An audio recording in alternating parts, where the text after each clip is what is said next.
Pangulong Bongbong Marcos dapat na pangalanan na rin ang mga mambabatas na nagsingit ng budget para sa flood control project. Kasama natin sa balita si Rajuman Conde Batak.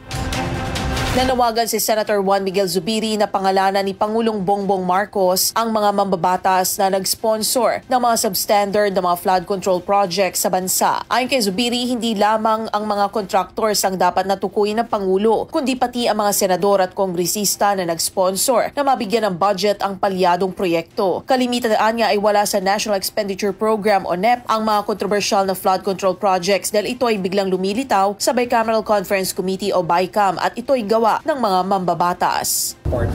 I think they should start naming names, diba? I think they should start naming names. For example, hindi lamang ang contractor, sino mga may-ari ng contractors. Sana ibanggit din po nila sino yung mga nag-sponsor nito mga budget na ito.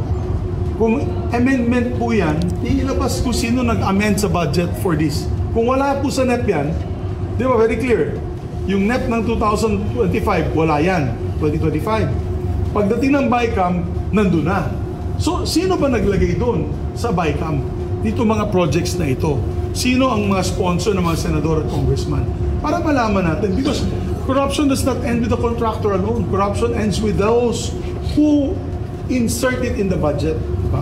Iginit pa ng mambabatas na pakilusi ng mga kinauukulang ahensya ng pamahalaan tulad ng Office of the Ombudsman at Commission on Audit upang imbestigahan ang mga kontraktor. Dapat din anyang kasuhan at maipa-blacklist ang mga contractors na nasa likod ng palpak na flood control dahil ito ay public infrastructure. Kasama mo sa DZXL RMN Manila, Rajuman Conde Batak, Tatak, RMN.